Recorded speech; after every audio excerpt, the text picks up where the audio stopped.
साक्षात् परब्रह्म तस्मै श्रीगुरवे नमः। ॐ सहनावतु सहनौ भुनक्तु सह वीर्यं करवावहै तेजस्विनावधीतमस्तु मा विद्विषावहै। Om Shanti Shanti Shanti Hari Om. Let there be peace, let there be peace and love amongst all the human beings of this universe. Let there be peace. Om Shanti Shanti Shanti. After doing the contemplation on first 20 chapters, we have started the revision. We have completed the revision till third chapter, and we have started the revision now. Starting revision on fourth chapter, that is Leela Upakhyan. Upakhyan means story of Leela. Very enchanting story. First, first topic is Devi Var Praptam, the attainment of boon from the goddess.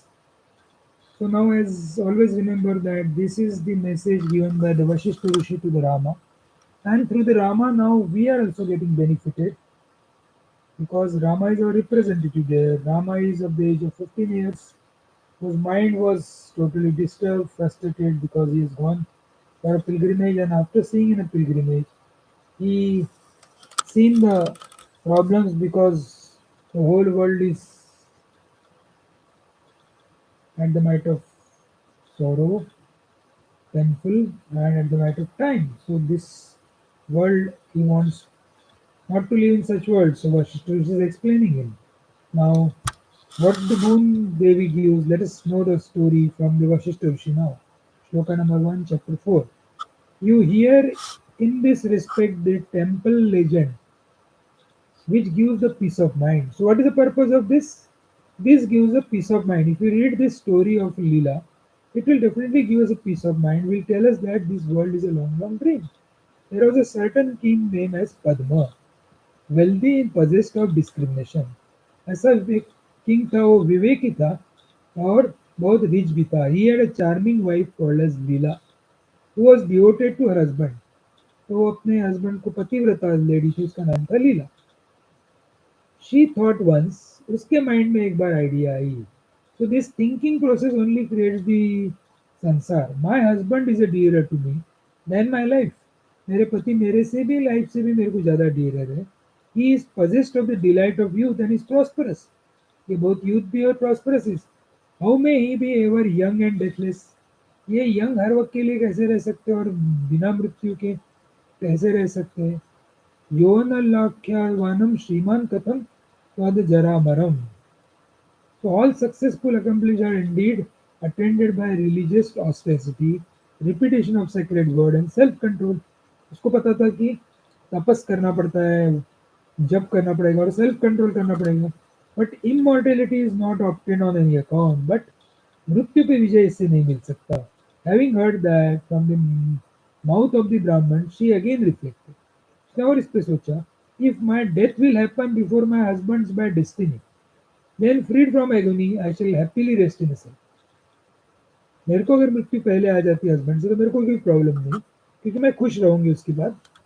But if I dies early, if he dies earlier, his soul may not go out of this habitation. Thus should the goddess Saraswati be worshipped by me. She is again thinking. She is thinking now, if she dies, there is no problem. But if he dies, then his soul should not leave the habitat. And that's why she started praying goddess Saraswati. Having resolved thus, that lovely lady, Leela, without even telling her husband, performed severe religious austerity according to the scriptures, betaking herself to restraint or religious vows. So बहुत सारी तपस्या की. The goddess was pleased, said, receive the boon desired by you. Goddess ने उसको boon दिया. Then having worshipped the goddess by you, Leela asked for two more boons. May the soul of my husband, separated from the body, not depart from this habitation. Whenever I pray for you, give me a vision. दो boon मांगे. एक तो ये इसका आत्मा यहाँ से निकलने जाए घर से, और दूसरा आपको दर्शन देना पड़ेगा. Having obtained these two boons, she became the possessor of happiness. So her happiness was lying only on the boon. She was not expressing happiness, but she was seeking the happiness. So this is a bad habit. Seeking the happiness only creates the samsara and creates the problem in life. She should have expressed the happiness all in all situations. After the lapse of Several autumns her husband did indeed die. उसके मन में जो शंका हुई थी वही हुआ. Then the king, afflicted by the torment of sorrow, having placed her husband, who had become a corpse in a bed of flower, as instructed by the goddess, and calling the goddess in agony, told as follows, greatly distressed. वो बुलाने के पहले ही goddess Saraswati वहां आ गई. Where did my husband reside? How does he do? Or what nature is he? Lead me to him. I am not able to live alone. वो कहाँ पे मेरे को नहीं पता चल रहा है, मेरे को वहां ले जाओ. That's what her question was. Thus addressed, the goddess then taught Leela the truth of Brahmin, the supreme spirit of ultimate reality. ब्रह्म तत्व उपदेश चालू किया उसने. किसने? गॉडेस सरस्वती ने लीला को. What is that?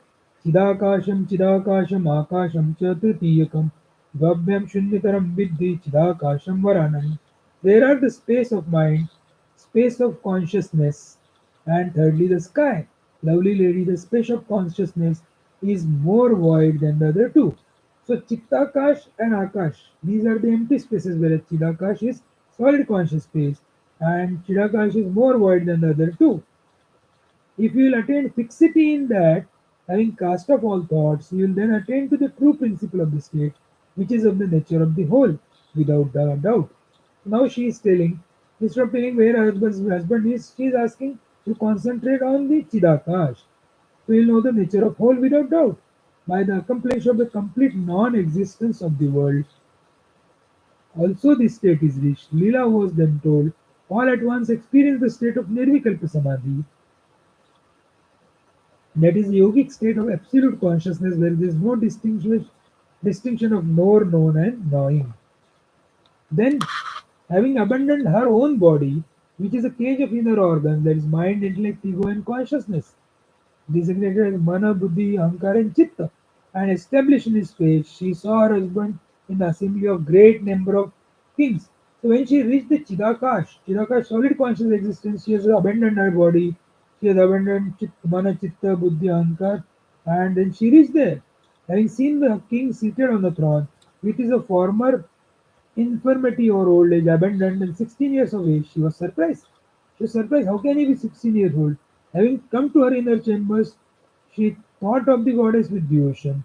The goddess who was questioned told her of the mere delusion of creation. Bhanti Matram. So she has told her it is all Bhanti Matram, that's what she has been told. So likewise, this first topic, that is the attainment of boon from the goddess, tells us in Chidakas there is a zero possibility of duality. In the Chidakas, the world is created. And when gold is referred to an ornament, then the ornament ceases to be a gold. Chidakash continues to be a pure solid existence. Bhutakash is a space, the world that is experiencing existing. Chittakash is the experience of worldly objects and things that is happening. Nam Rupatmak Jagat, when your names influenced by name Roop, you are the truth reality. Living in Chidakash and acting in Bhutakash or Chittakash is a spiritual practice. So, in the absence of ornament, gold is always there. Similarly, in the absence of Jagat, Paramatma is always there. When all sankalpas are totally quiescent, perception is not followed by the projection. Mind has become like a mirror.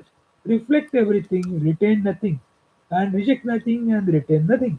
So like the mind becomes like that, and accordingly the Brahma Tattva Upadesh was told, that is Chitta Akash and Akash are the empty spaces where Chidakash is a solid consciousness, and that's what has been told by Saraswati Amma to Leela. To follow that, Atyanta Bhav Sampatya, body can never be me, that therefore I cannot be body. So Samadhi is a deep sleep where sleep is not there. If I cannot have thought and mind, I cannot be miserable. Therefore, we have to go to sleep without going to the sleep. Make abhau only as an experience. Make absence as an object of reflection. Take absence but don't go to the sleep, that is sky. So behave like a pure conscious existence without any possibility of the dualities, Chidakash or Ekameva Dvitiya or Satchitananda. It is infinite bliss. Infinite is always one and cannot be divided. The manner Chidakash is a solid space where there is no possibility of otherness and space. So sense of duality and sense of otherness is dropped. Chidakash is our essential nature. Chidakash is where the non-division disappear. Bhutakash or Chittakash are at the level of mind. But Chidakash is absolute zero. There is no possibility of content of thoughts in Chidakash. That which is beyond cause and effect, that which is beyond subtler and gross, that which is the truth is Chidakash. So that is what the Devi Var Prapti first topic is there. Now what is this Bhranti Pratyay? The early history we will see in the next class. With this prayers. Om Purnamada Purnamidam Purnat Purnamudachyate Purnasya Purnamadaya Purnameva Vashishyate Om Shanti Shanti Shanti Hari Om Tat Sat Shri Ramachandrarpanastu. Submitting the divine fruits, the holy fruits of Sri Ramachandra.